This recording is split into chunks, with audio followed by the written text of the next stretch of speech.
evening, ladies and gentlemen, and welcome to the 689th edition of the Feuerstein's Fire American Soccer Show. I'm your host, Daniel Feuerstein. I'll give you American perspective of our clubs, leagues, players, national team, and other fabulous moments. Get your daily reading from me and other writers over at Beyond the 90, at beyondthe90.substack.com, and, of course, locally through baddogsports.com, spelled DAWG, for baddogsports.com. Ladies and gentlemen, the chat room is open on YouTube. Please come in, talk amongst yourselves if you like. If you have a question for me, I'll try to answer it to the best of my abilities. And as we all know, tomorrow night is the 2025 Lamar Hunt U.S. Open Cup Final, as Austin FC will host Nashville SC. And for these two clubs, their very first Open Cup Final appearance. It should be exciting. It should be a lot of fun. Now, on tonight's introduction monologue, I want to talk about not so much footballers, administrative people, but I want to talk about broadcasting. And for some of you that are not familiar with my background, which I do not mind sharing, you see, I always want to see what is going on with broadcasting the game in this country.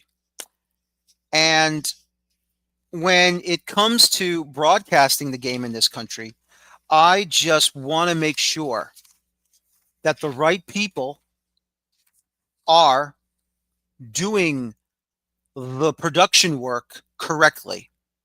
I am a stickler for production work because I worked in the news media business. Granted, it was not full-blown NBC or ABC or CBS or Fox or ESPN or beIN Sports, but I worked in the sports news media outlet in a small company that was once Major League Baseball and NHL Productions, the Phoenix Communications Group, in their sports news satellite division. Watching the games, writing down what happens, being involved in different projects, whether it be for shows locally in the New York, New Jersey area, like Madison Square Garden Network, at the time when they developed Brute Hockey Week or Power Stick Hockey Week. The company was the original creators of the This Week in Baseball show. And it was me coming in for the 2002 FIFA World Cup, shared by South Korea and Japan. I came in at a god-awful hours between 1 in the morning through 10 in the morning to watch almost every day, basically 5 days a week, every single World Cup match, also involving the United States, with the exception of their final group stage match against Poland. Writing down and recording every single minute of every single match in that World Cup. I even worked the 2-0 victory in the round of 16 match of that World Cup between the U.S. and Mexico. And that coverage, those highlights, went straight to Rockefeller Center in Manhattan for NBC's Today Show. I can say I am proud to be a part of watching, working, writing down everything that happened in that game where the United States went to the quarterfinals for the very first time in the World Cup, because there was no quarterfinal round back in 1930. It went straight to the semifinals. So this is why I am hard on the broadcast industry for sports broadcasting, especially for this game here in the United States. This is why I am very, very hard when it comes to some of these sports networks that broadcasts the game in this country. And when it comes to the Open Cup, this is why I show praise and I show positivity to certain networks.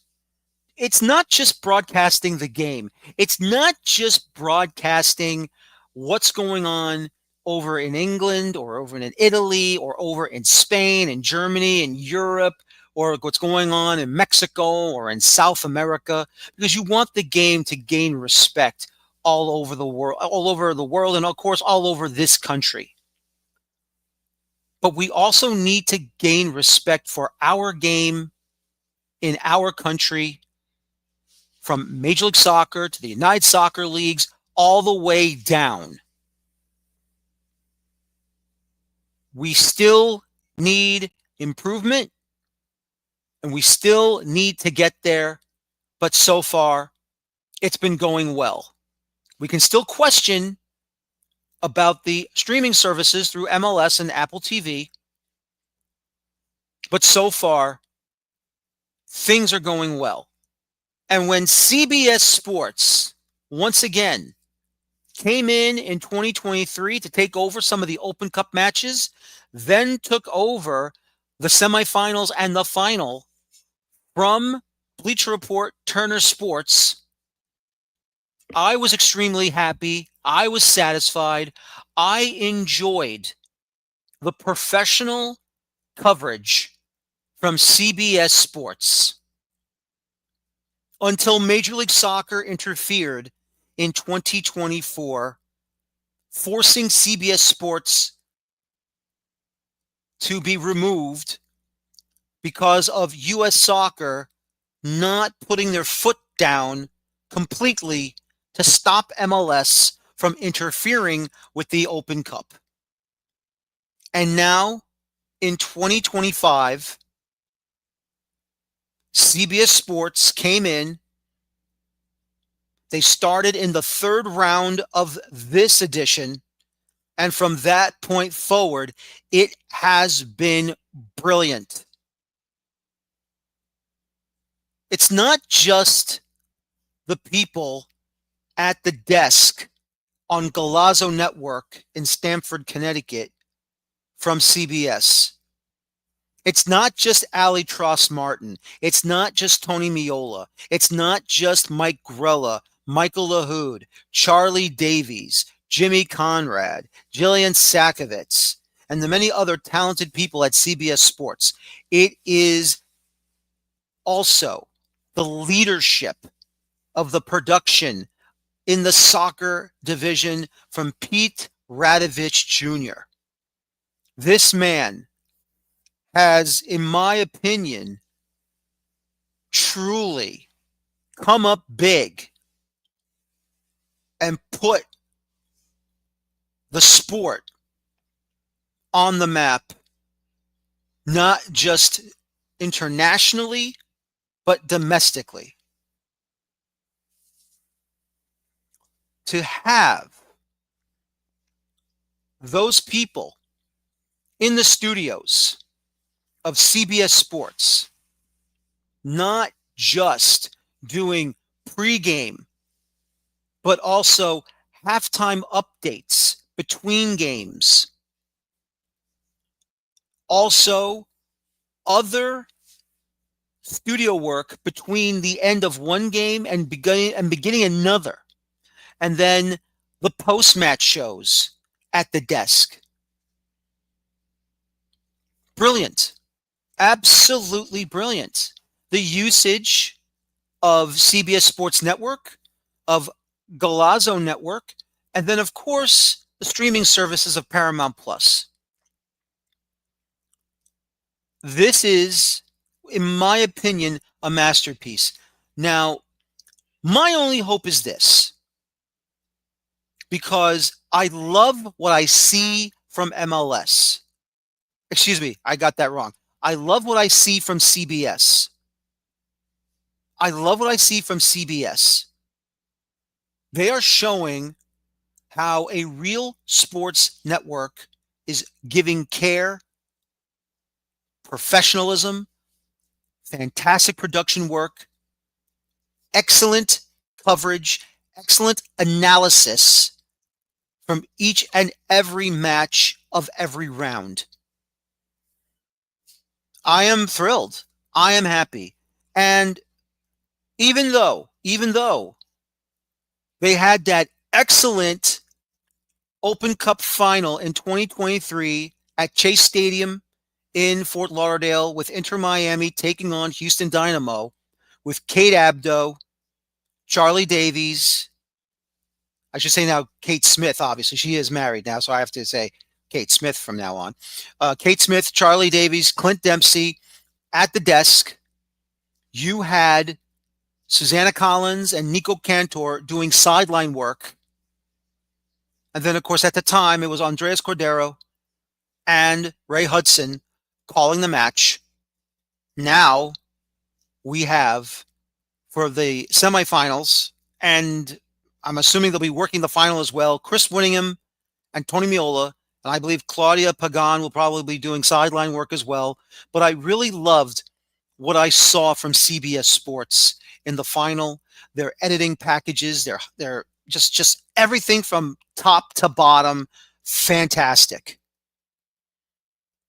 And I really do hope CBS Sports and their Golazo Network side continue to show this, to continue to bring all of this wonderful production to say, we do care about the Open Cup. We want to be a part of the Open Cup. We want to show the Open Cup to all of us. Now, once again, U.S. Soccer still needs more work. They've done a good job right now, but more needs to be done. You cannot just sit on your laurels and assume this is enough. It is not enough. More needs to happen. More needs to come. But up to now, at this point, I have nothing but praise for CBS Sports and their Golazo Network division. It makes you feel happy as an American soccer supporter, a member of the American soccer media, that finally CBS Sports wants to be a part of this. And until somebody comes in and decides to take it over from CBS, if it's going to be NBC, if it's going to be ESPN again with a better package, if it may be Fox Sports, I don't know if it'll ever happen through them. I don't know if it's beIN Sport. I don't even know there'll be another sports network for soccer that's going to be doing this. But until someone else wants to take it over, until someone else wants to say, I can build a better mousetrap than what CBS can do, well, then let's go for it. Let's see what you can do. If not, then you know what? Stay home. Stay home and let CBS run the Open Cup from now till forever. From infinity and beyond. Let CBS Sports run the U.S. Open Cup matches. Let them do everything. I am excited for what they've done already. I would say a year and a half into it, because the half is in the 2023 season. They decided to pull back their contract deal at last year in 2024. But they came back, starting the third round, and let's hope it's going to keep on going from the first round all the way to the last round. CBS Sports, I applaud you. Congratulations, and a job well done. Ladies and gentlemen, let me tell you about this segment's sponsor. It's Dino Luzzi Energy Drink. When I need that extra kick to power through match analysis and late night transfer rumors, there's only one drink that delivers authentic Italian energy. Dino Luzzi, crafted in Italy with the same passion I bring to this show, because real energy comes from real ingredients, just like real soccer talk comes from real pundits and insiders. Dino Luzzi energy drink. Well, unfortunately, I do not have any guests for this Open Cup final preview show, but don't fret, ladies and gentlemen. I did not come ill prepared. Nashville SC, what a run they are having, not just in league play, but also from the Open Cup. It's just amazing to see what they have done in this Open Cup round. It's just been tremendous. And obviously, their hot player, which you would think be Hani Mukhtar, was not. It was Sam Surridge. 5 goals in the Open Cup for Sam Surridge. And I guess he loves being in cup competitions, knockout cup competitions like the Open Cup. Let's go ahead and take a look at their road to the final for Nashville SC. They started off with the Tennessee Derby as they took on Chattanooga Red Wolves of USL League One. They hosted the match at Geodis Park. Now, many thought we were going to get a great battle, and we did, but it was only 1 goal scored from Nashville SC, and that from that one goal, nothing else came. Solid defense, mostly from their 2 team. I believe it's Huntsville City in MLS Next Pro. But still, though, they battled. They did well. They just kept on going and going and going until the final whistle blew. And that meant advancing to the 5th round to take on Orlando City over at Inter & Co. Stadium in downtown Orlando.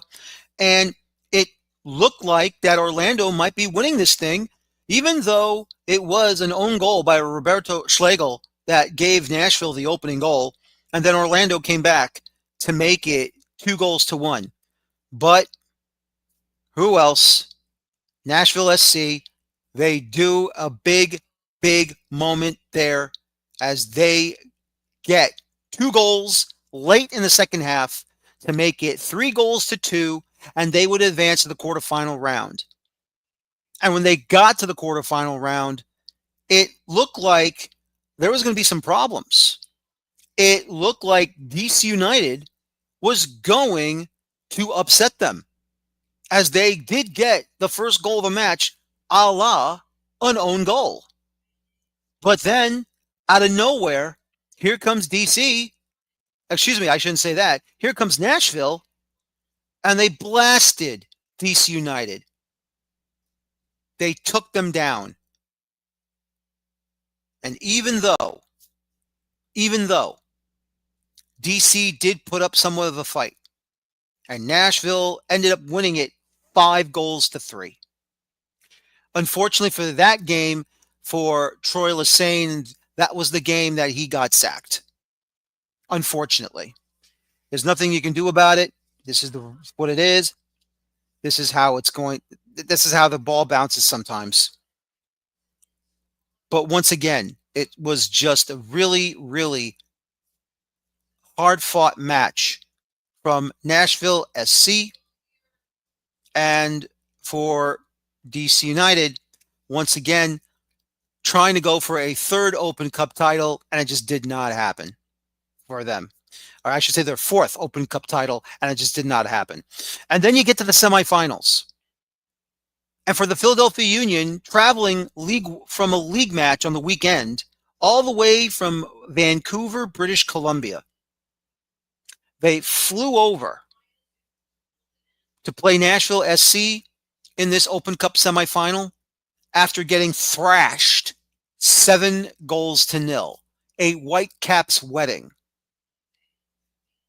And who was the man to take them down all by himself?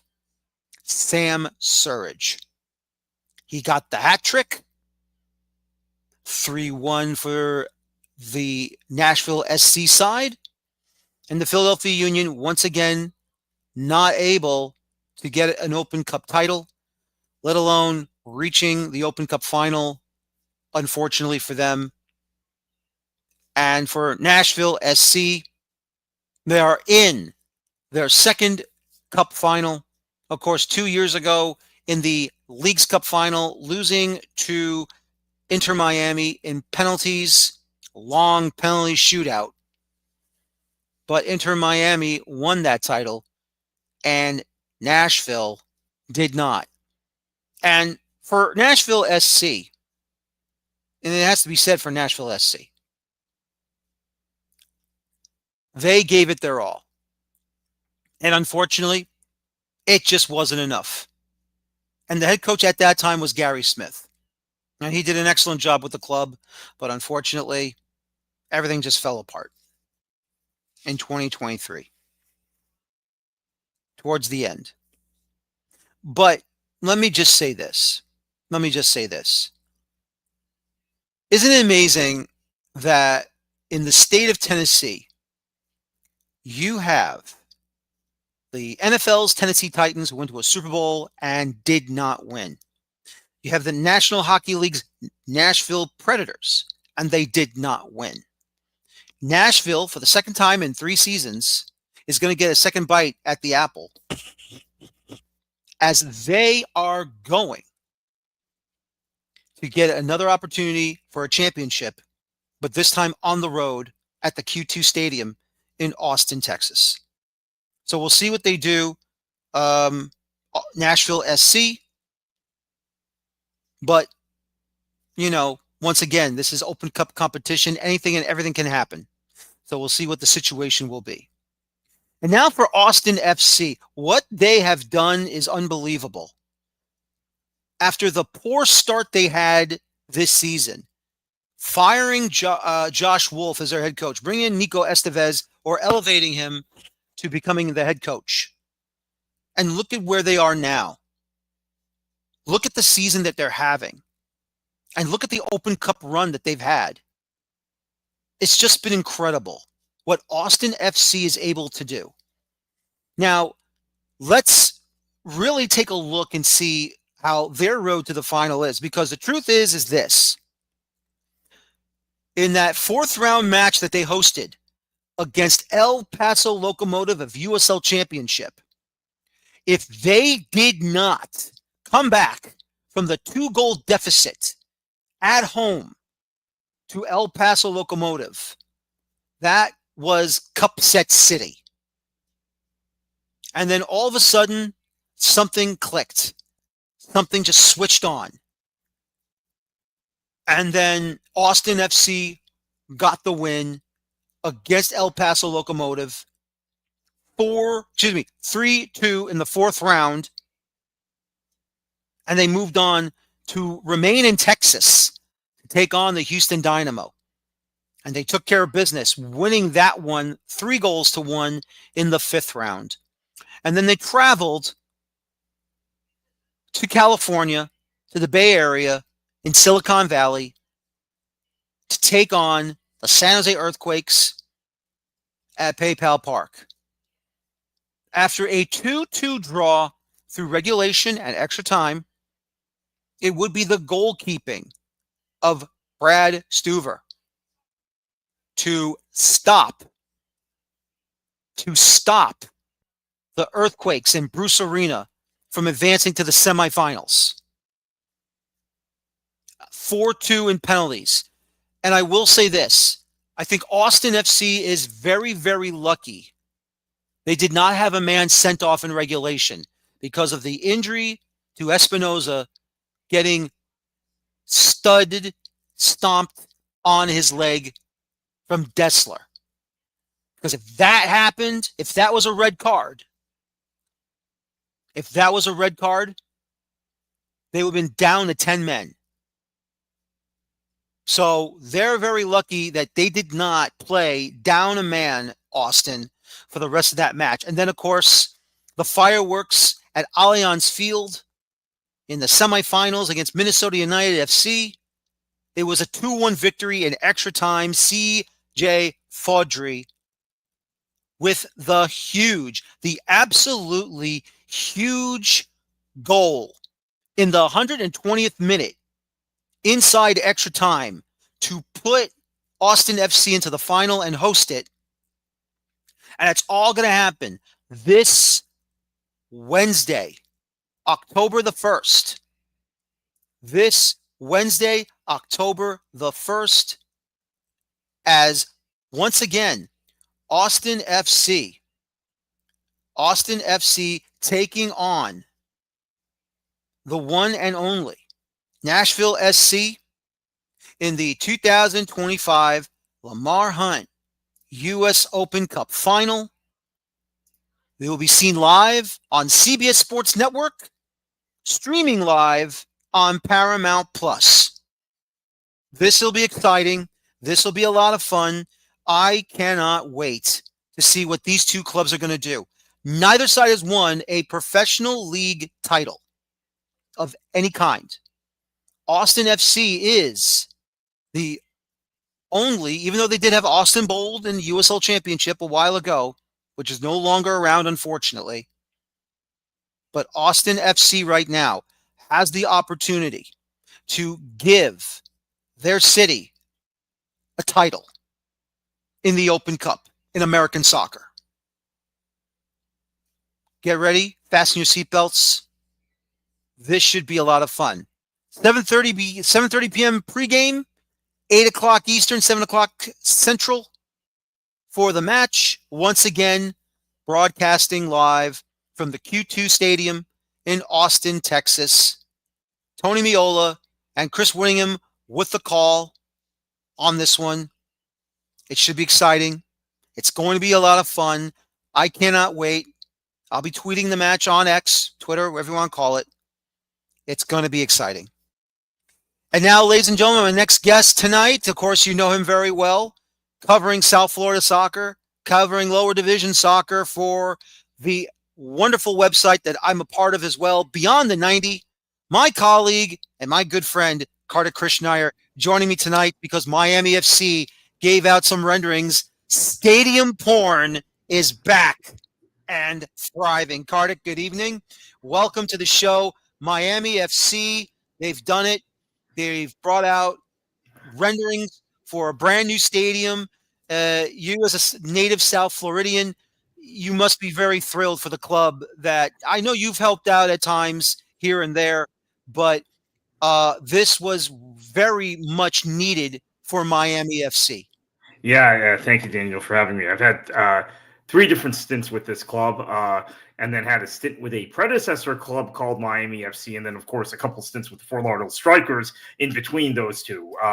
So, yeah, I'm very well versed in jumping from one side of the desk to the other, being a journalist half the time, being a press officer, or in the most recent iteration of myself with Miami FC, I was in a higher ranking position within the organization. Before we move to those stadium renderings, you mentioned the U.S. Open Cup Final. I want to put in a plug for the USL Cup Final, the League Cup Final. This weekend, Golazzo channel on Saturday, October 4th, 10 p.m. Eastern Time, 7 p.m. Pacific. Sacramento hosts the final, Sacramento Republic FC. They will be the favorites hosting the final against Hartford Athletic, who've done fantastic under Brendan Burke to get to this point. So, Brendan Burke, the latest alumni of the Philly Union coaching tree that has really done well, whether in MLS or in USL. So anyway, yes, exciting day. Interest of full disclosure, Daniel, this project began when I was the senior advisor to the board at Miami FC last season.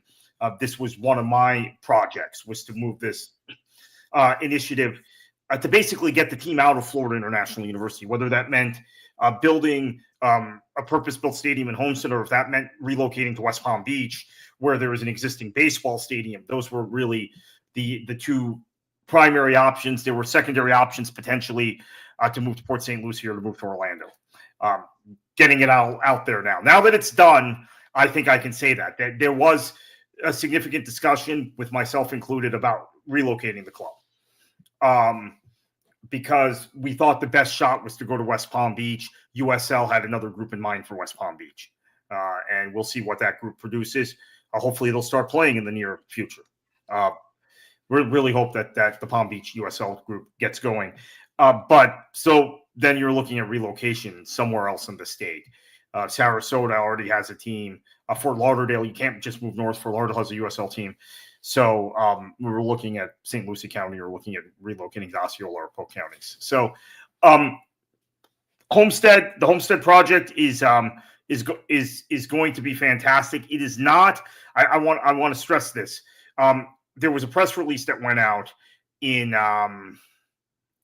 November of last year, which was from the club and from the Sports Performance Hub in Miami-Dade County.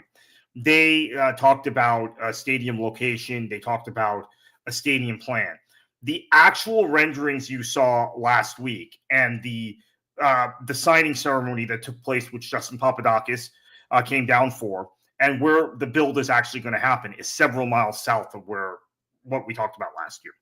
So it's by the NASCAR track. It's closer to the city of Homestead. This is city land. What we were talking about a year ago was county land. So it's actually in a different location. This location is a good 25 to actually more than that. It's probably about 30 miles south of Miami. So it is in a way a new market or a partially new market, which I think is exciting for the club because the club has had its difficulties in playing in central Miami-Dade County. And this is going to be a state-of-the-art facility. It's going to be one of the great purpose-built facilities in the USL for USL championship clubs or for USL first division clubs. We know Pittsburgh has ambitious plans to take Highmark, which is already, for me, one of the best venues in American soccer, and make it D1 compliant. This stadium will also be D1 compliant, and would love to get into some of the variables and scenarios for Miami FC's future with you here.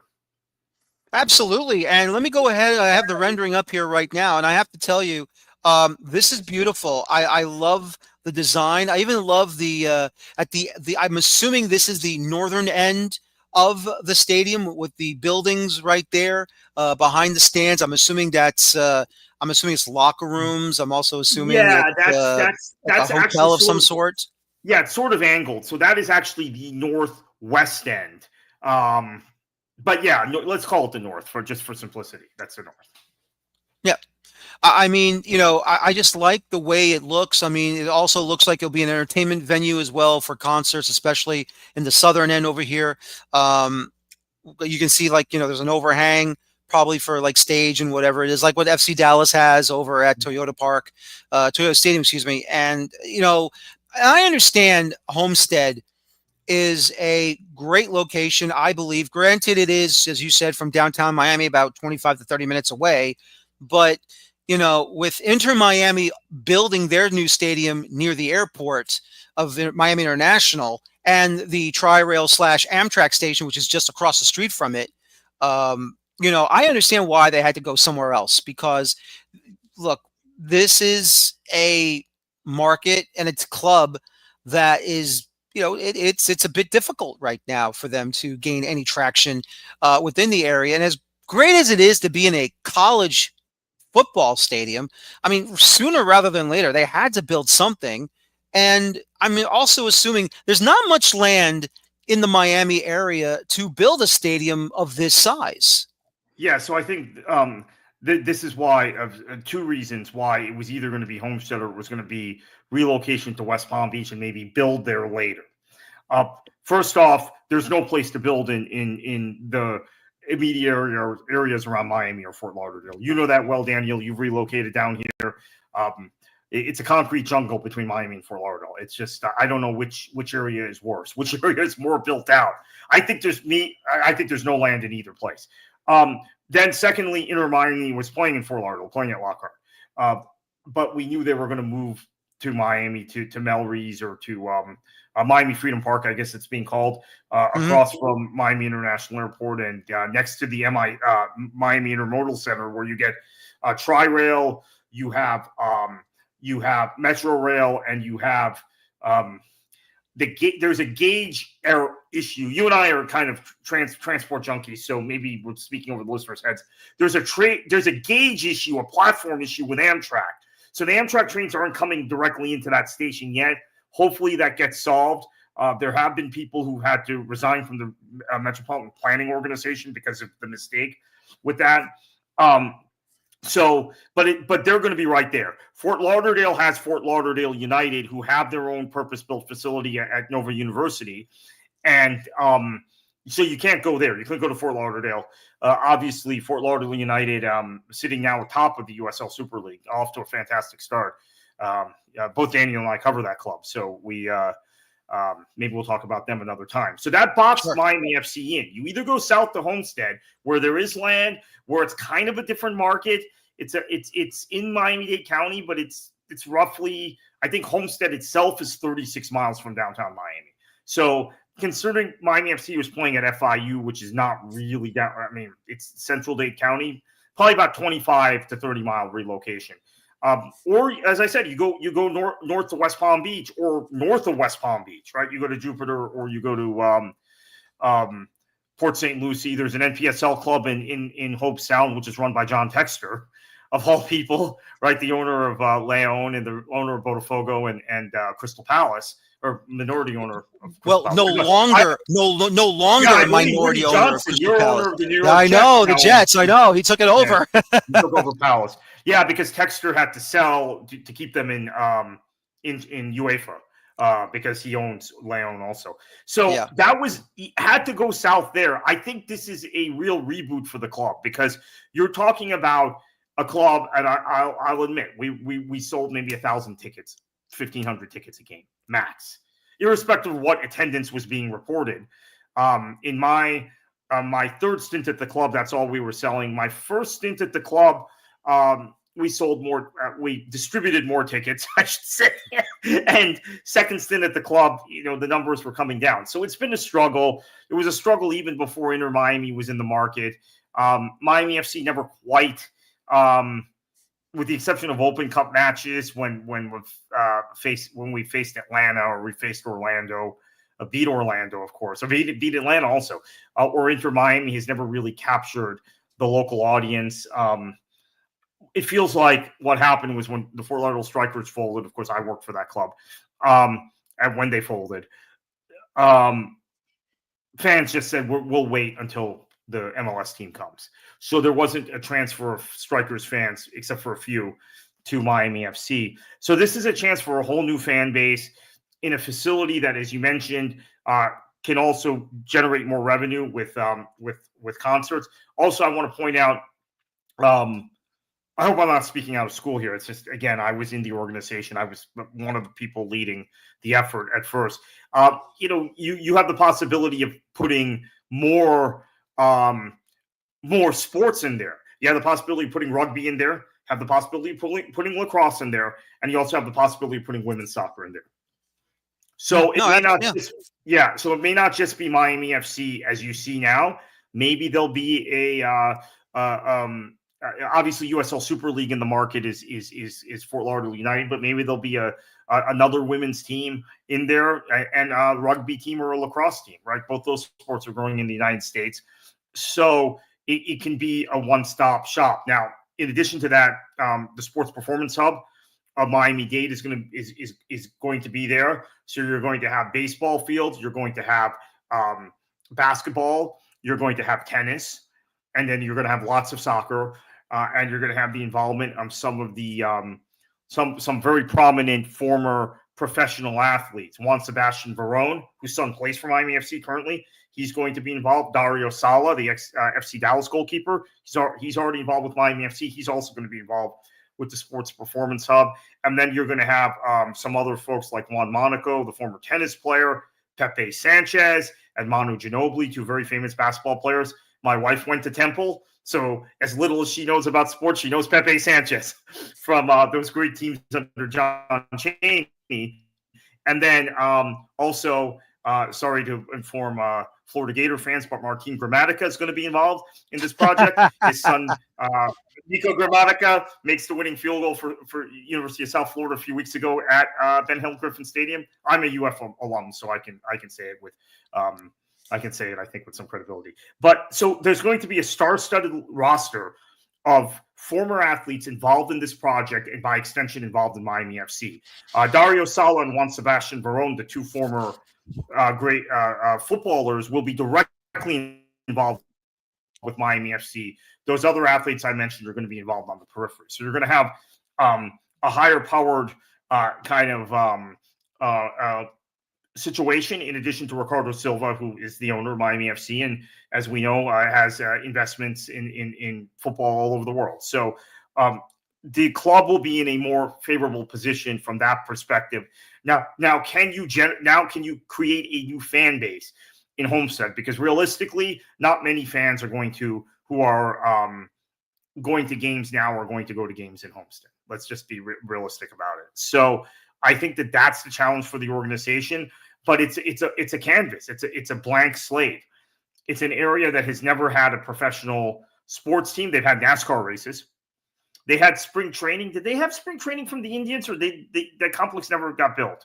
No, I think the complex was built. I just don't know who was there for spring training, because I'll tell you the story. Before we even met, my grandparents lived down here. I'm obviously. This is my grandparents' apartment. I've acquired it after my grandmother passed 2 years ago, a little more over than 2 years ago. So the one time I borrowed their car to drive down for my last job at the Phoenix Communications Group, which was located in South Hackensack, New Jersey, one of my editors and one of our cameramen came down to film the last NASCAR race of the year, which is at, you said, the Homestead Miami Speedway. Yeah.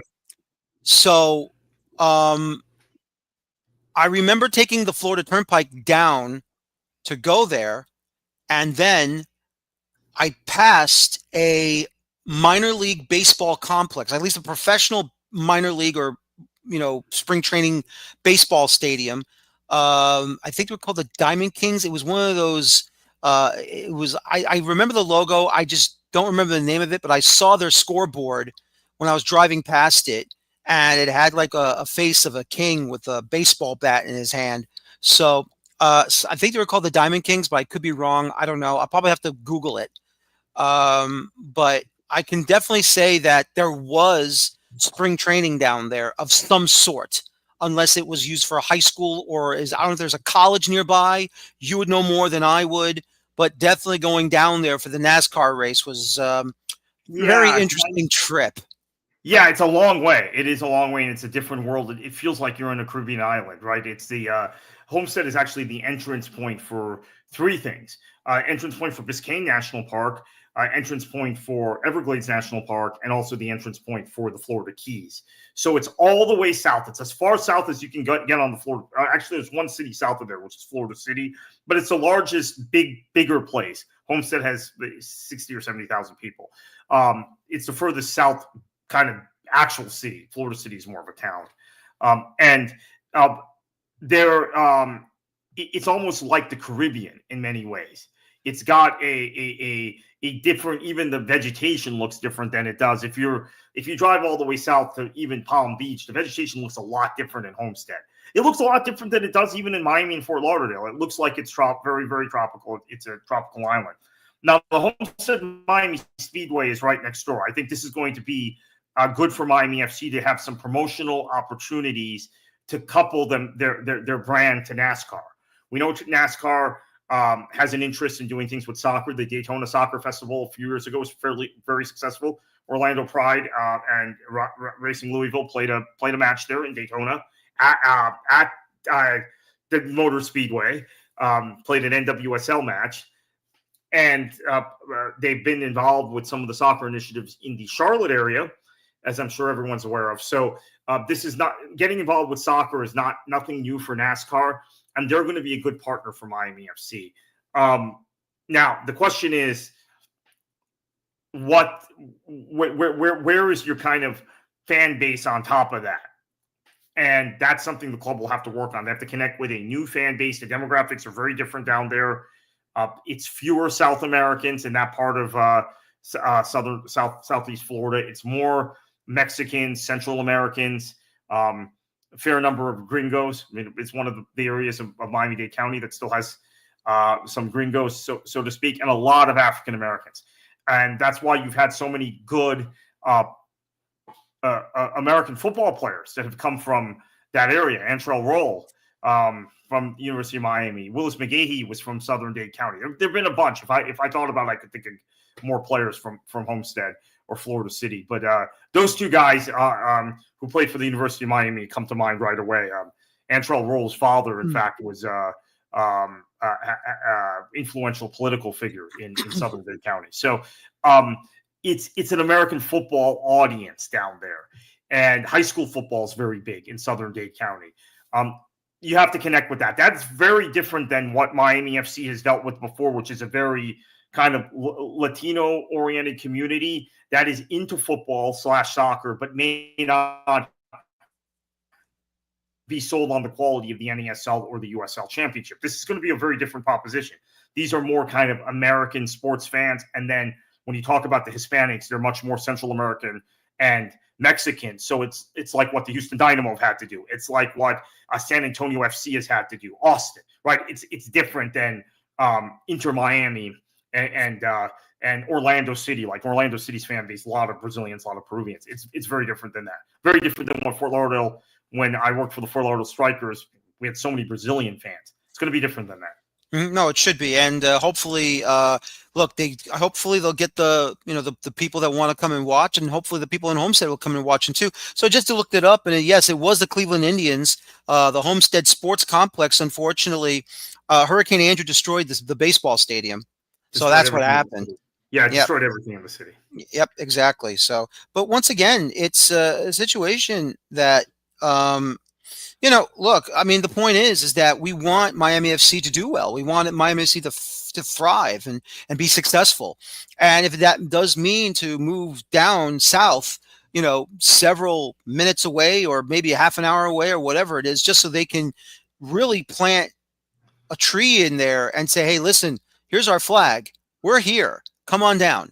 We know what's up there. But if you want to give us a chance, come on down, and we'll give you a great show as well. And let's not forget, I mean, even though it was an Inter Miami 2 side that took on Miami FC in the Open Cup, you hope that one day MLS can just stop messing around and put all their teams in the Open Cup.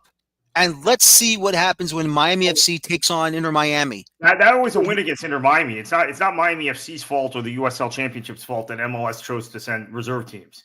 No, I'm not blaming them at all. I'm blaming MLS. I mean, you see MLS teams that have taken it more seriously. I was in St. Pete for the Rowdies game against Orlando City, which was an embarrassment, right? Lost 5-0. Could have been worse, quite frankly. MLS, if they put the effort in, can beat these USL Championship clubs.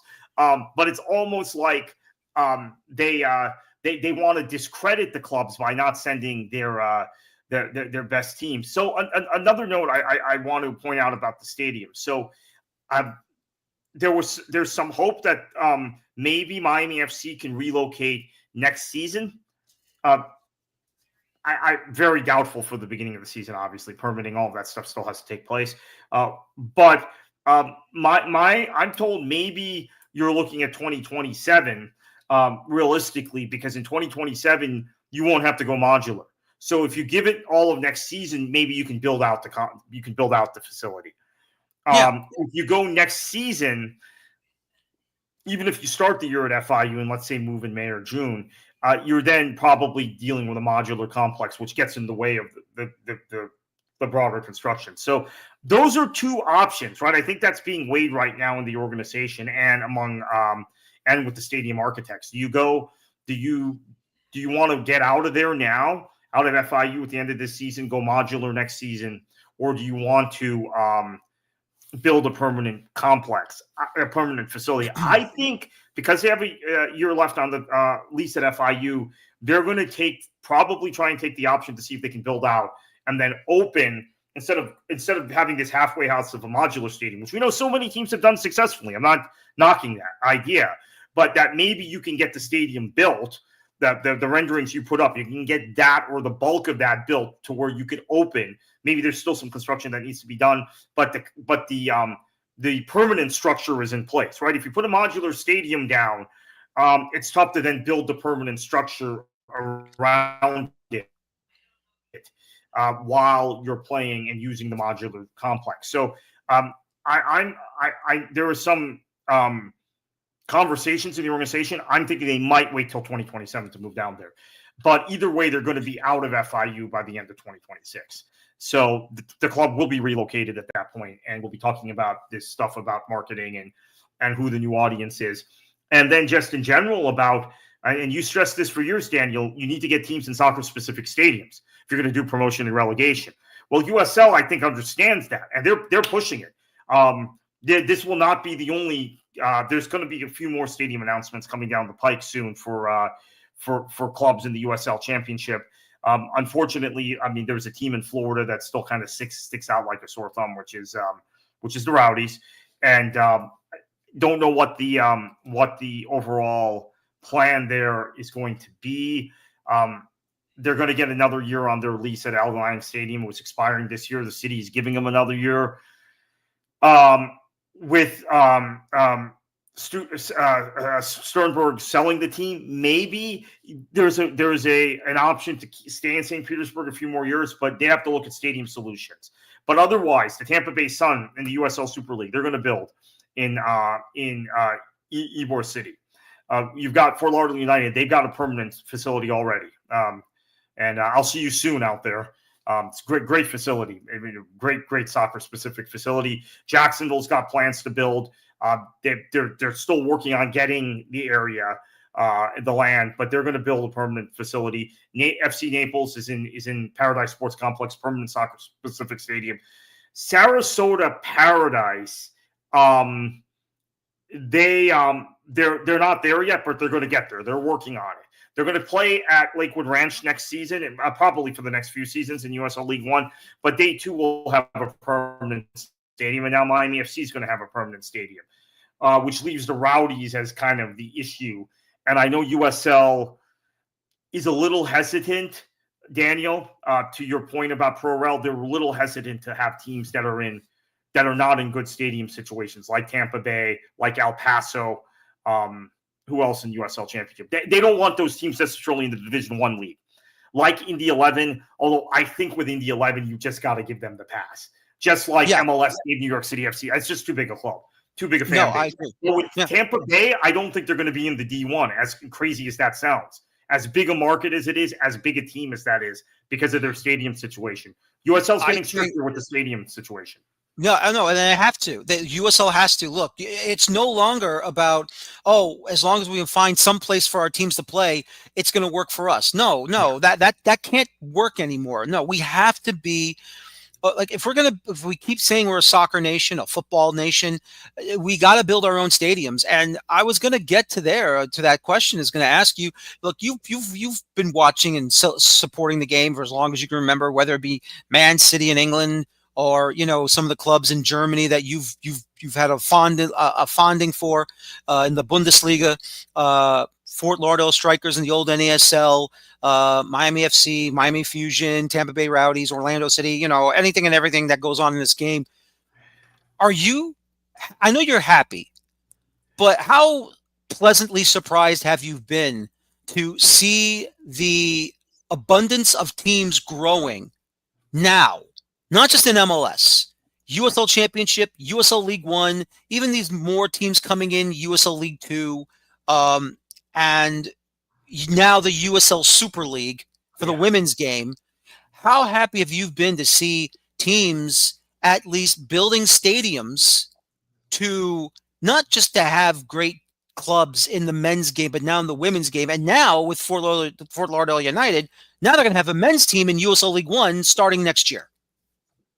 Yeah, and they started with the women's team, which I think is the right way to do it. And same thing with Jacksonville starting with the women's team. So Lexington's got a stadium. Spokane's got a stadium. I don't know what the solution is going to be for Brooklyn. I don't think they can ever build. I think they're going to be stuck on Coney Island, unfortunately.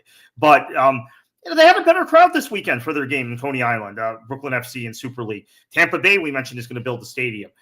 Dallas, they're stuck at the Cotton Bowl for now. I'm hoping they can be part of the project in Garland. But yeah, USL Super League has been great. I mean, I'm enjoying this season actually more than I did last season. I think it's made we've seen a big jump in quality over the summer in the league.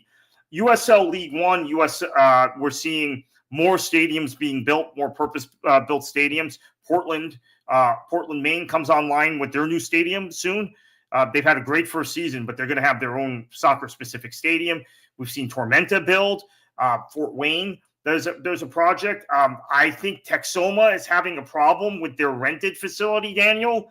My understanding is they're considering relocating at the end of the season. They were just eliminated from the playoffs yesterday. Yeah. They have to play out the rest of the regular season, and then they will look for more permanent solution. AV Alta is in kind of they're in a stadium that they share, but they share a stadium, AV Alta? I thought the minor league baseball team was out. Oh, you're right. It was a minor league. Yeah, it was a minor league facility. So we're hoping Oakland can build. What Rhode Island has done is set the bar for USL very high. Rhode Island's new facility, which people are raving about.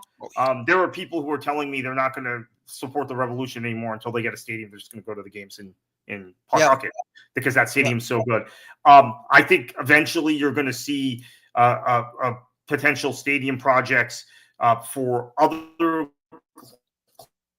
clubs in the USL Championship that are purpose driven and are good economic drivers also. So Detroit City, hopefully Indy 11 at some point. We talked about Highmark being expanded by Pittsburgh. That's going to be awesome.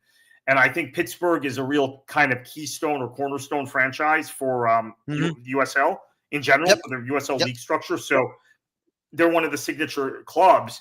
Having Highmark expanded to D1 standards, I think, is a great advertisement for USL. Need to get the New Mexico Stadium built, and then El Paso needs to come up with a stadium solution as well. There are still some problems out there. I think Orange County, even though they have a soccer-specific stadium, is a problem because it is in a larger complex, and it is also their training ground situation is a problem. Birmingham is still a problem. Miami is now getting solved. Tampa Bay is perhaps the biggest problem of all. And it's such a classic organization. It's one of the most successful teams in the history of U.S. soccer. But there has to be some solution. Maybe they go in with the Tampa Bay Sun on the new complex. Maybe they build somewhere else. We're also going to have real quickly, a new soccer-specific stadium built in the kind of Ocoee Winter Garden area of Orange County, Western Orange County.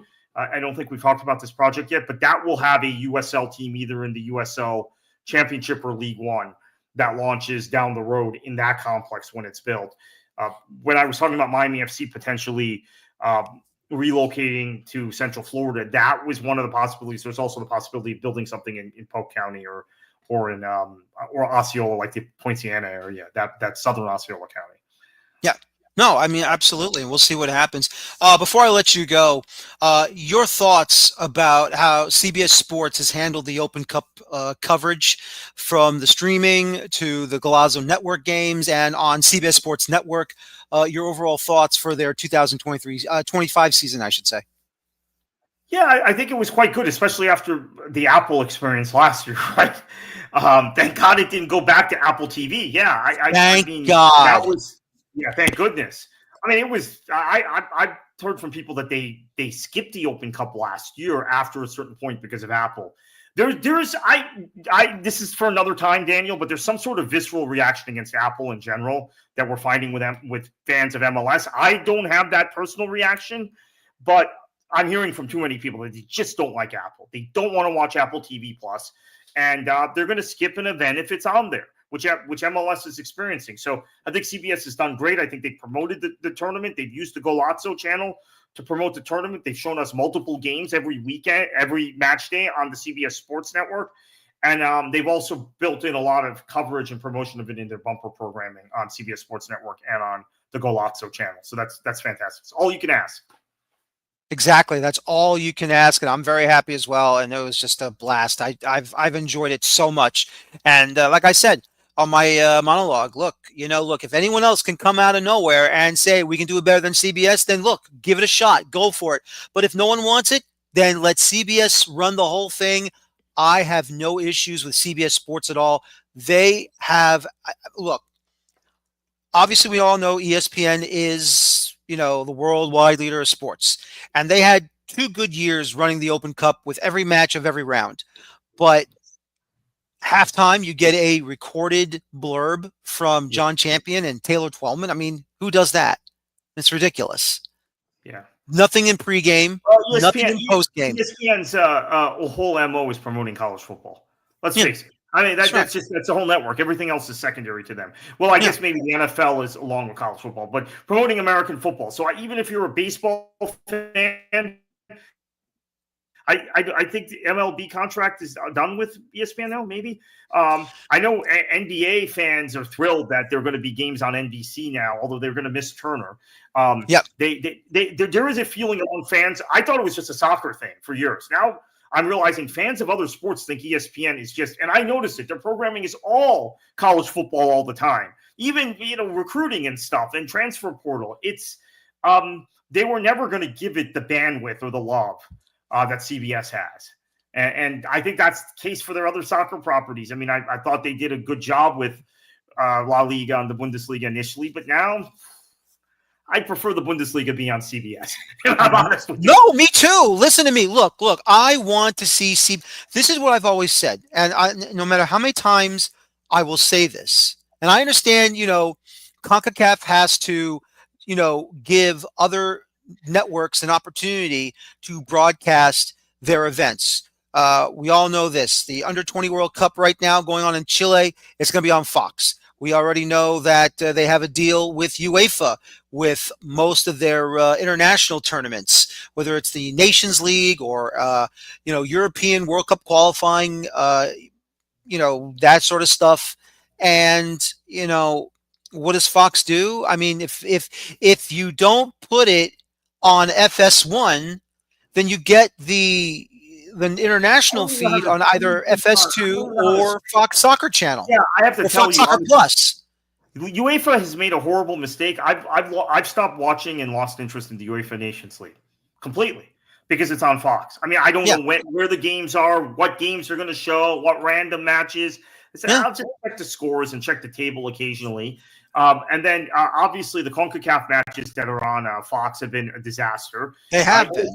ESPN is not they're not promoting their soccer coverage appropriately, and then you've got a situation where NBC does such a wonderful job with the Premier League, but they don't seem to have any interest in covering anything else. So this is where we are. The deck is stacked against us. Turner maybe can get more involved, right? They've got U.S. Men's and women's national teams. We know Netflix is going to do the next Women's World Cup here in the States. I think, and in Canada. I think they've got. So that's my opinion too. I'm a little disappointed by it. I do hear potentially CBS could be getting involved on the production side with Netflix. Yeah. So that might mean the games are at least produced well, unlike games on Fox. Exactly. And the other less accessible. No, exactly. And the other thing I'm talking about is this. I mean, but Netflix threw so much money at FIFA. I think they couldn't say no. That was the problem. I mean, well, it's always about the money. It always is. And I was going to say is that, look, CBS has done. I know most of the group stage matches of the CONCACAF Nations League are basically streamed on Paramount, and occasionally you get a live game on the Golazo network. But to be fair, whenever it's the semifinals and the final, CBS does an amazing job covering those games. They really do. And now with World Cup qualifying coming in, with the final round, CBS has also been doing fantastic work. Now, granted, I know NBC Universo, and Telemundo will be showing some of these games in Spanish too, but English-wise, CBS has been fantastic. Oh yeah, and that's why I want the Champions Cup and all events to come to CBS.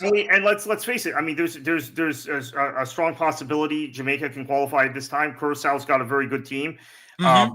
So you've got a Jamaica should qualify, really. They I should. mean, with the team they have, and Steve McLaren's, I think, if for CONCACAF, a pretty good coach. Yeah. Obviously, Dick Advocat leading Curacao. So you've got two big guns there managing. So Yep. my point is, you have non-Spanish speaking countries that could qualify this time, and so I think it's pretty important that we get games in English.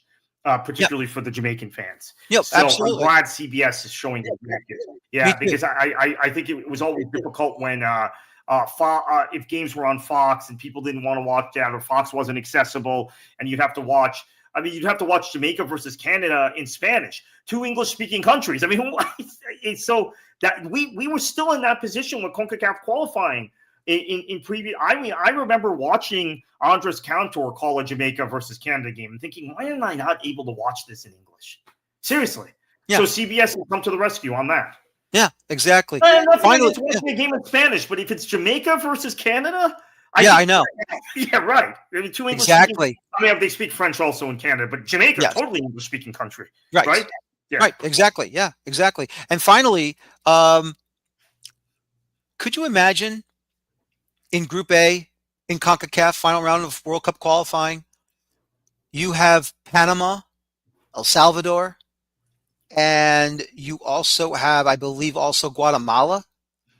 And here comes Suriname, 2 matches, 4 points, and they won at the Cuscatalan. Could you imagine? And they drew at home to Panama, 4 points in 2 games. Could you imagine that Dutch nation could just come out of nowhere and qualify for the World Cup and upset Panama, who is one of the favorites? Yeah, I think we're seeing football in the Southern Caribbean and the Northern. It's kind of considered the Caribbean because of ethnicity, but it's the northern part of South America. Of course, Guyana and Suriname. Guyana's got some good players too now. But Suriname has been getting better gradually. Curacao, we talked about. There was a time I thought Aruba might develop a good team, but that hasn't happened.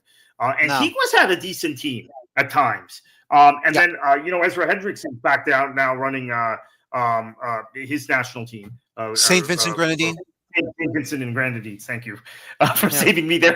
I started the thought. I thought, oh gosh, where's Ezra from? But he's getting the most out. He's gotten the most out of them in the previous round and in CONCACAF Nations League. So yeah, there's a lot of good things happening. If Suriname can qualify, that would be one of the most amazing stories in world football in recent years. Yeah. And then you've got, I think, also the possibility, because Panama is sluggish and Tomas Christensen's really under pressure now. You've got the possibility Guatemala could sneak in too. And we know Guatemala has never qualified for anything but a Gold Cup. Nothing. So that would be really, and generally don't get to the final round of qualifying in CONCACAF. I can't even remember the last time. Maybe it was for the 86 World Cup was the last time they were in the final stage. Mm-hmm. I think until now, right? Obviously they are this time because Canada and the U.S. and Mexico are out of the way. So and I think just in terms of the standard in CONCACAF, you have Jesse Marsh establishing Canada as the top program in CONCACAF, but then below that, it's a free-for-all. I cannot definitively tell you right now that the United States or Mexico is that much better than Panama or that much better than Jamaica. They're slightly better, but yeah, I think and Costa Rica has got a new generation of players. I think this is going to be an exciting qualifying tournament. Also, we mentioned Curacao, and I really do think if you look at Panama, if they don't qualify, you have to start asking serious questions, because why is it Panama is always so successful in the Gold Cups? I mean, this is going back to 2005. Yeah. They are the most successful Central American nation in Gold Cups. More successful than Costa Rica, more successful than Honduras, more successful than El Salvador or Guatemala. You know, they are behind the U.S. and Mexico. They are the most successful country in Gold Cups. And then I would say probably the fourth most successful is Jamaica. Why does Jamaica never qualify? So both Jamaica and Panama, I think, squarely have the pressure on them. Panama did qualify in 18, in fairness. But Jamaica and Panama, I think, there are 3 teams that are going to qualify from this extra qualifying. 2 were supposed to be spoken for, Jamaica, Panama. If one of those 2 don't make it, a lot of questions are going to be asked. If both of them don't make it, congratulations to who does. But this is showing how competitive CONCACAF has gotten. Yeah, it's true. It's very, very true. And it's really getting better and better. And look out for Dominican Republic. Oh, yeah. Look out for them. The DR also. Yeah. Football in the DR is taking a major step forward. They're producing a lot of good players. If you watch USL every week, you know how many new players that come from the DR. I mean, I remember the old story, 2010 or 2011 in Fort Lauderdale, we signed the DR national team captain. He was not even good enough to play training games with us. And I remember he was bugging me, hey, when's the press release coming out about my signing? And I didn't want to tell him. I said, oh, we'll put it out next week and put it out next week because I knew the coaches thought he's not good enough. We're going to have to release that guy. Yeah. Even though we had burnt some money bringing him in. Now, anyone who's on the DR national team can play in a professional league in the United States or Canada. They're that good. Exactly. That's a lot of fun. Baseball country becoming more of a soccer football country. Exactly. Isn't that amazing? That's just tremendous what's going on now in CONCACAF on the footballing level, not just the baseballing level, but the footballing level. And I'm telling you, if it hadn't been for all the political tumult, Haiti could have made this World Cup, but they're not going to make it, obviously. And what happened at home, right? That I know. What are you going to do? It's not about, you know what it is? It's always about who is going to be the more sinister person running the island. If it's not a government official, it's a gang member. So what are you going to do? I don't want to talk politics either about this, but you know what? That's the truth. I mean, as much as I want to see Haiti, thrive and be better, and I do feel bad for the Haitian footballers who are trying to make a living at the same time they want to, support their country. I'm sorry. Something's got to give over there. Someone needs to go down there and clean house. I'm not just whatever it has to be, but somebody's got to clean house down there. Yeah. And so, I mean, I thought Haiti had a chance to finish second in that group before all the problems because Honduras. I mean, Costa Rica is a little down. Honduras is a little down. I figured one of them would finish first, but then Haiti could maybe elbow the other one out for second. But I don't think so at this point. So, another country I would look at, believe it or not, don't laugh. There's some good players on the Cayman Islands team. And you are right. I have seen a few players. I forget their names, but I know there's been like 1 or 2 or maybe even 3 or 4 good players on Cayman Islands. The problem is they just don't have enough to come together. Yeah. They've got guys that have been couple guys that have been able to play at the professional level. I think you're right, only 3 or 4 guys. But they've got some players that were fairly good, but they weren't able to get to this stage for obvious reasons. But they're one to look for in the future. But and admittedly, I mean, I thought that maybe you would see a little more out of TNT this time, but you don't. So if I had to pick, I say Jamaica still does make it. I think it's Jamaica, and I think Curacao might get one of the 2 spots for the playoffs. Curacao, even though they're going to not win that group, Jamaica will go in automatic. I think Curacao will probably be the best of the second place. Mm-hmm. So who comes out of the other group? I mean, I'm rooting for Suriname.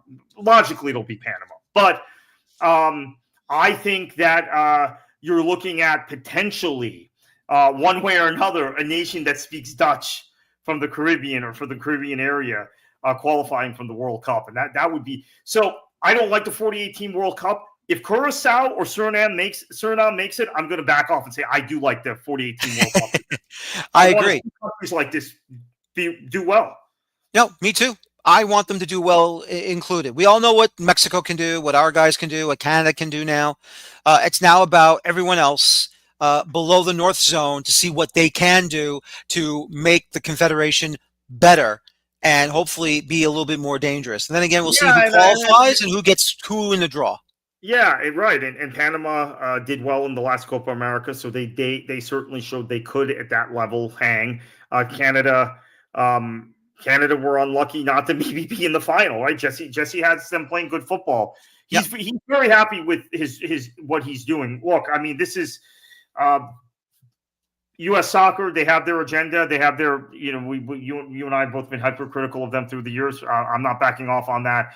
I was up in north of the border for, I think it's my first time back on the show since I was north of the border for a couple of weeks, working on some stuff up there.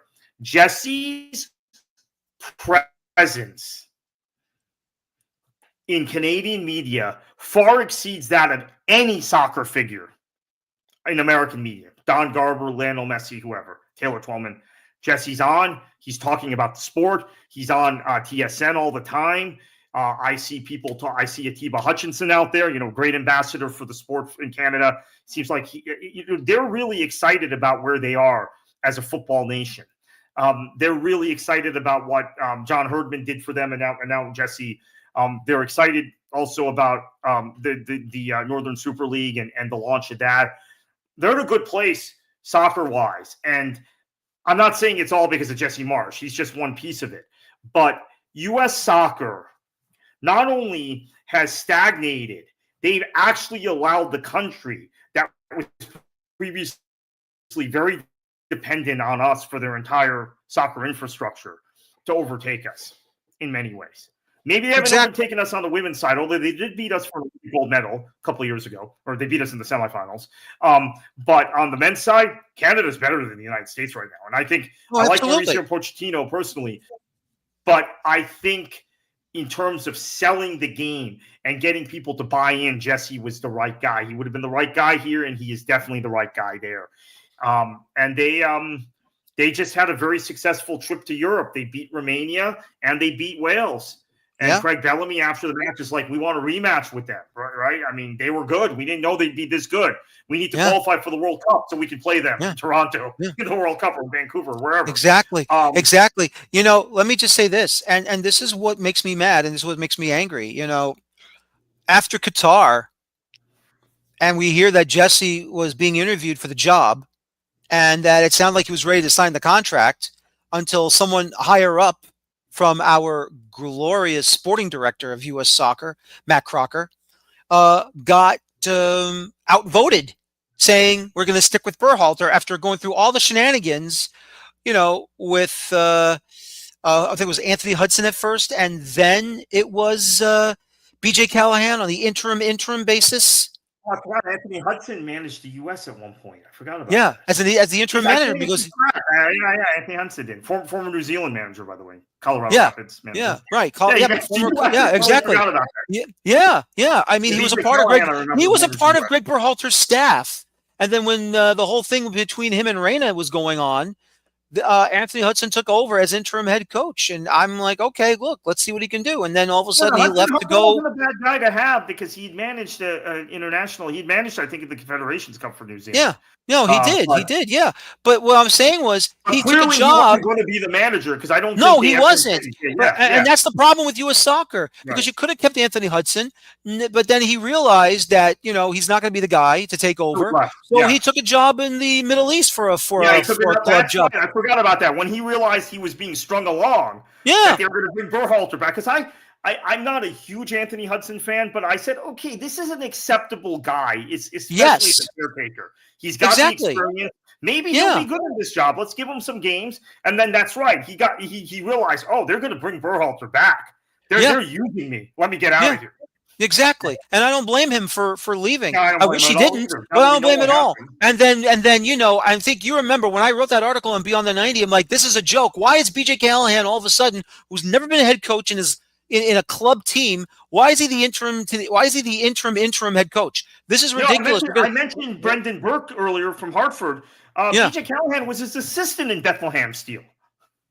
And now I know. And now it's like all of a sudden suddenly? I know, And he's coaching exactly. the USL and he's coaching the national team? Come on. I know. It's ridiculous. Then all of a sudden, I thought they're going to get killed by Mexico, and then whoever they played in the third place game, they're going to get killed. They're going to get killed there too. And then all of a sudden, BJ Callahan just comes out of the nowhere, like, "Oh yeah, watch this," and I'm like, "Oh my god, what in the hell just happened?" I mean, that was the most shocking Yeah, they beat. Nations They beat League Canada. victories. Not to be Canada 2-0. By the way, that's the only game Herdman lost to the United States. Yeah. And Marsh has not lost to the United States. So Canada's lost once to the U.S. in the last 7 years. Right, It's either been draws or wins, except for that one game where Callahan beat Herdman in the final. Yeah. Because we know Herdman had beaten the U.S. 2 or 3 times in a row before that, and now Marsh has beaten the U.S. a few times in a row. No, absolutely. And let me just say this. When they first took on Mexico in the semifinal, he beat Mexico and Canada in successive games. Could you believe they won it 3-0 in Vegas? And the U.S. won it 3-0. And the U.S. cannot beat either Mexico or Canada at this moment. No. So it was just a flukish.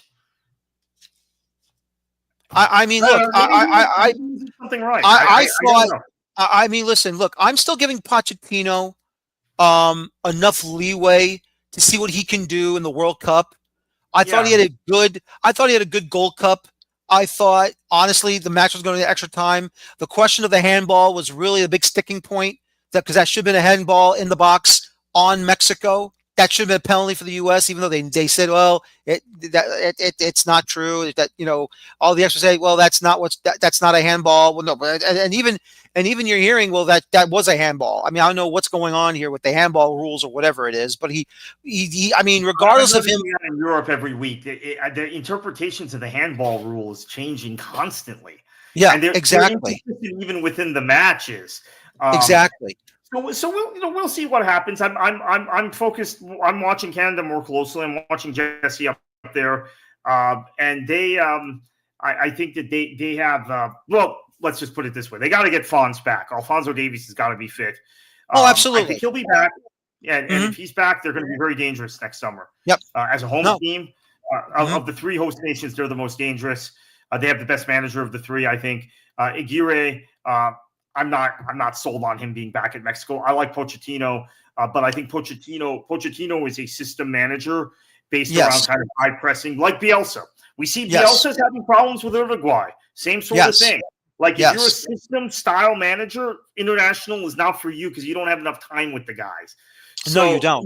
Uruguay has qualified for the World Cup, but they may have been better off with another manager, honestly. I mean, as great as Bielsa is, he should be managing at the club level, and same thing with Poch.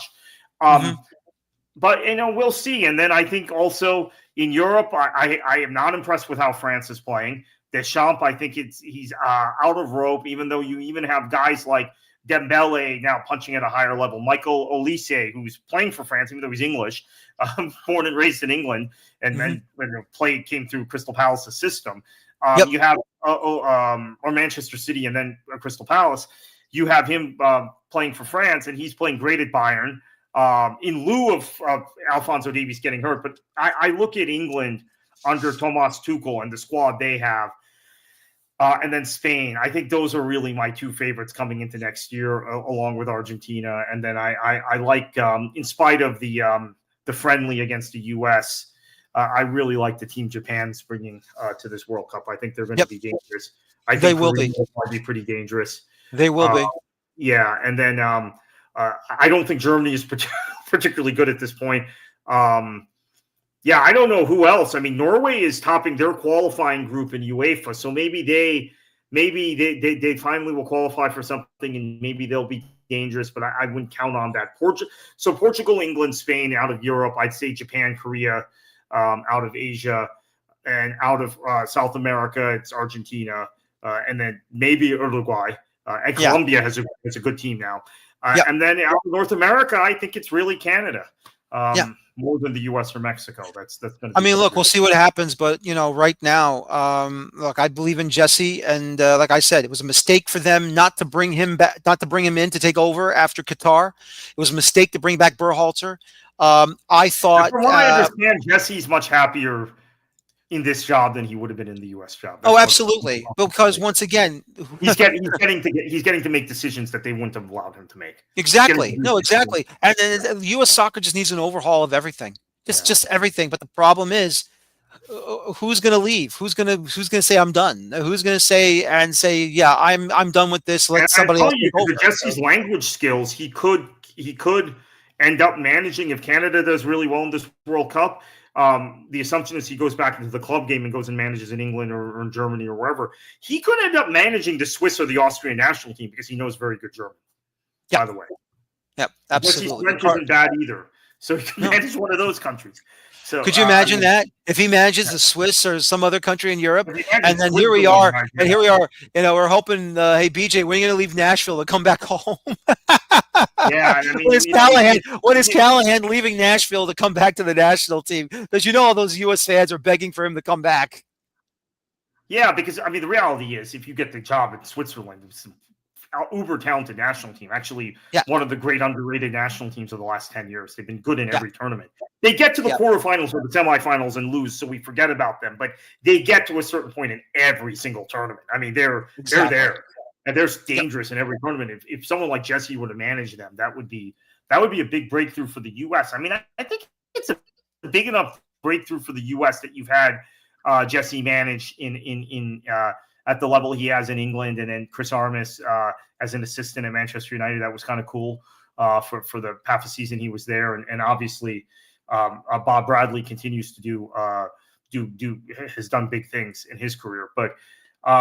There'll be another crop of American managers that are able to manage abroad in the future. I really think you could see a couple of guys move abroad and manage in Europe again soon.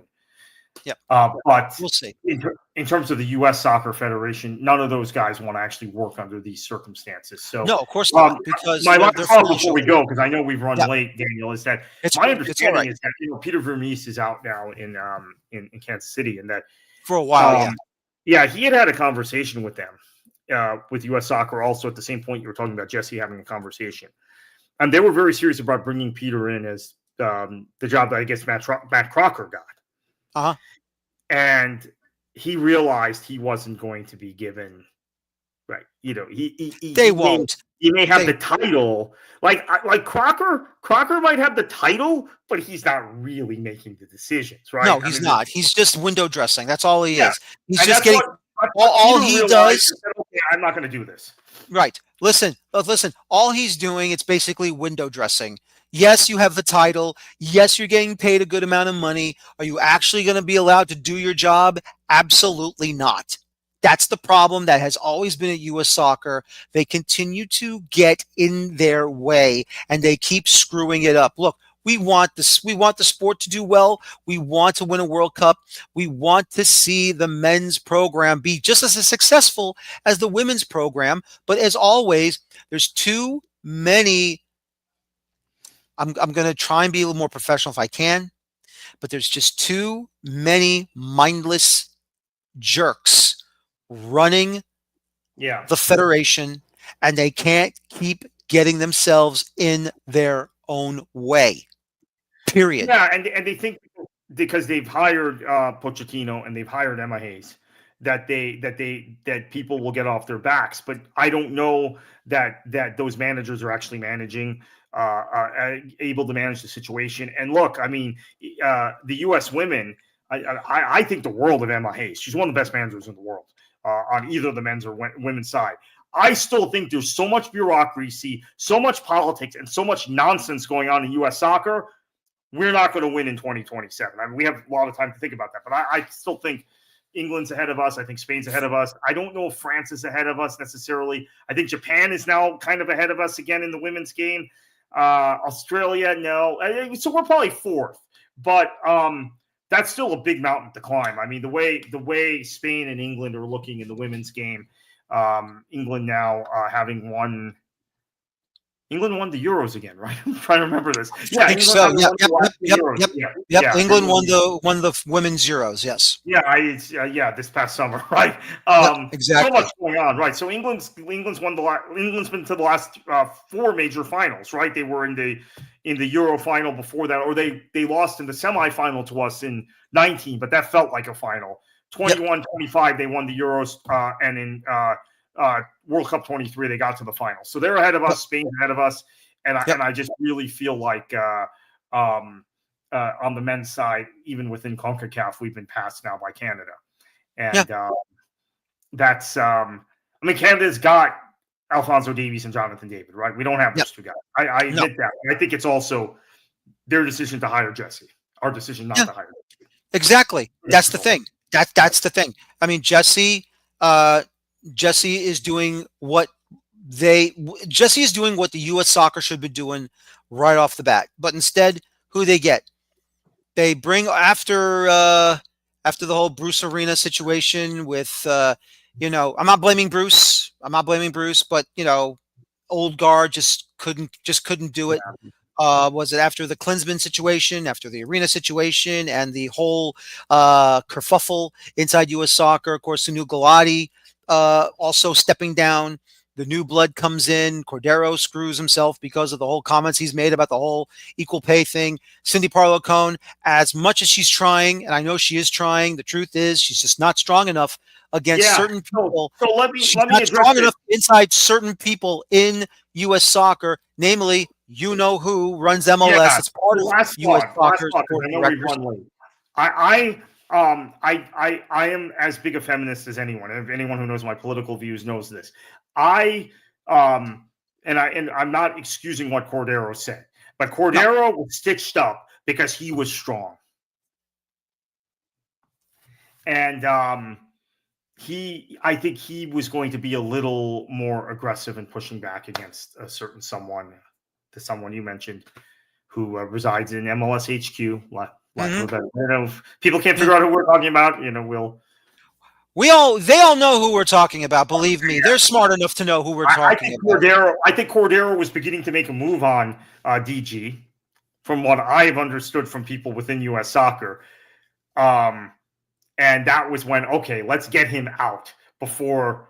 Now, he wasn't making the move immediately then, but 2021, 2022, he was going to separate MLS from them. So that's, and then I don't know about the executive director either, but that's a subject for another day. I mean, I think Dan had certain reservations about Dan Flynn, certain reservations about letting MLS control everything. But he's gone, and the current guy, JT Batson, used to work for MLS. Now that I did not know. So he used to work at MLS, JT Batson.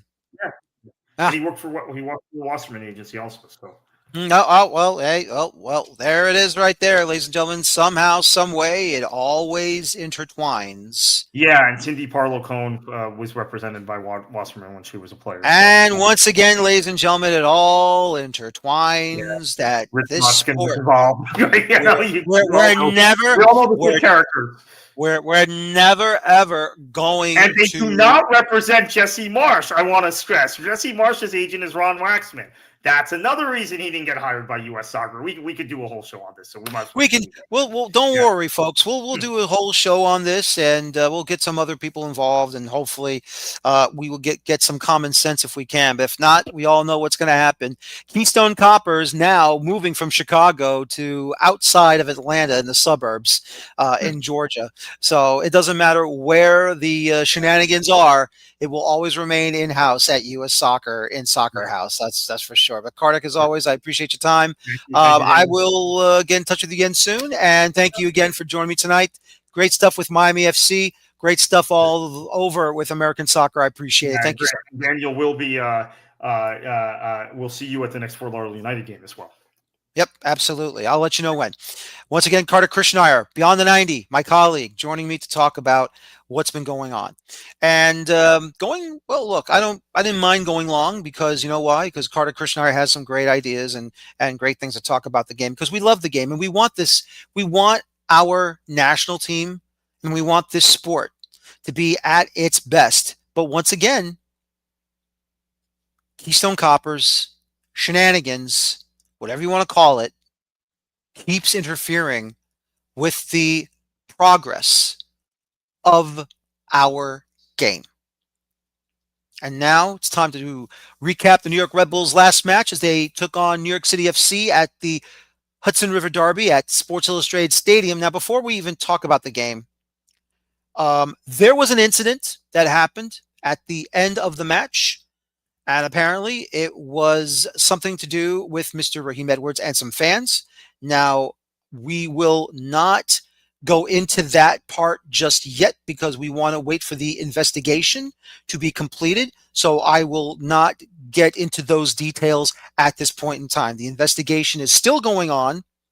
So at this point in time, I have no knowledge of the findings of the investigation, and I'm going to hold off on those comments for now.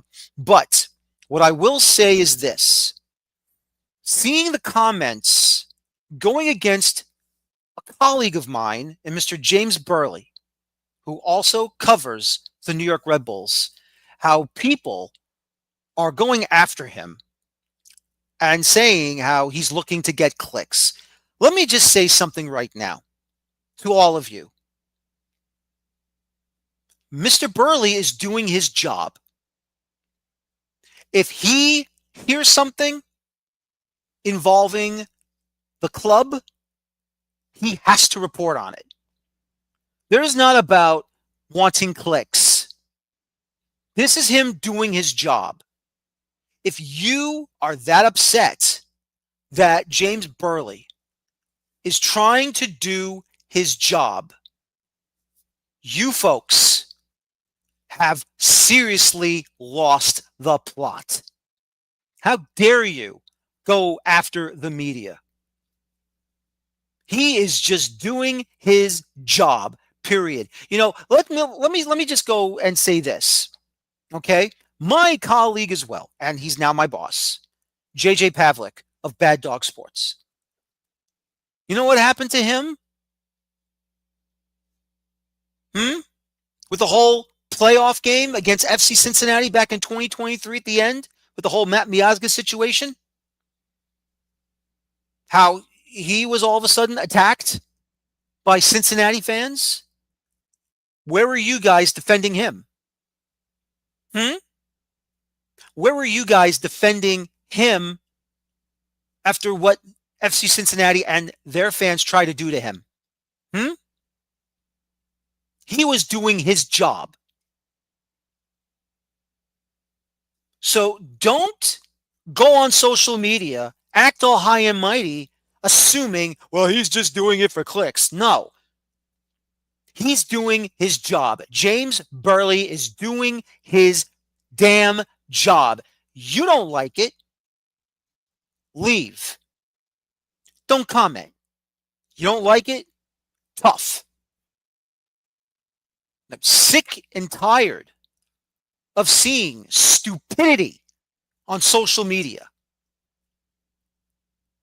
If you don't like what he's saying, don't comment. And like I said, until we get the full details, and once the investigation is over of the situation between Raheem Edwards and whatever happened with a fan, I will put out my opinion on this show. I will also probably write it on baddogsports.com. But for now, for those of you attacking James Burley, my colleague covering this New York Red Bulls club, stop going after him for no reason, all because he did his job. Period. And now we can talk about the New York Red Bulls' loss to New York City FC by a final of 2-3. There it is right there. There's nothing more you can say or do. It is an absolute shambles. It is a terrible, terrible results for the New York Red Bulls. And their playoff hopes are now hanging by a very small thread. It is just ridiculous and terrible how they performed in this match. How is it you can give up a goal 2 minutes in? Now, granted, they leveled the matchup with Julian Hall's goal in the 23rd minute, but then 3 minutes later, unfortunately for Carlos Coronel being out of position and the ball deflecting off of Andreas Perez's head and rainbowing behind Coronel and into the back of the net to make it 2-1. Great start to the second half. Emil Forsberg taking advantage along with both Wiki Carmona and Eric Maxime Choupo-Moting on Matt Freese, who headed the ball into a position where Carmona stole it, passed it to Choupo-Moting, long ball crossed as Julian Hall dummied his position to allow Forsberg to smash it in at 2-2. And then confusion after Coronel makes the save from that free kick that the ball was parried off of the inside of the near post underneath the crossbar, but still Thiago Martins ran in to smash home the rebound to make it 3-2. And even though they did have an opportunity to level it again at 3, they could not afford to either draw or lose the game. And now the Chicago Fire have a 5-point advantage. They are probably playing right now as we speak. I have not checked on the score, because if even they do lose this game against Inter Miami, the truth is there's 2 more matches to go. 2 points is enough to knock the Red Bulls out of the playoffs for good. The Red Bulls, forget about must win against Cincinnati at home and in Columbus for the last home game, for the last road game of the last game of the regular season. Chicago has to drop points tremendously. They must drop points. And I'm not talking about 2. I'm talking about 3. 3 points, at least 6 to 9 points they have to drop for the Red Bulls to at least win these last 2 games and overtake Chicago by a point in the playoffs. They were not ready for this game. I don't know. I think, you want to aim it on Sandro, that's fine. You can do whatever you want. But one thing is for sure. This Red Bull team at the wrong time switches off. And they put themselves behind the 8 ball. This was only their 3rd loss at home, but this was a crucial loss that they did not need to have. And now we're finding out the Chicago Fire have won. And now the point total is 8. And now it's over. Now it's over.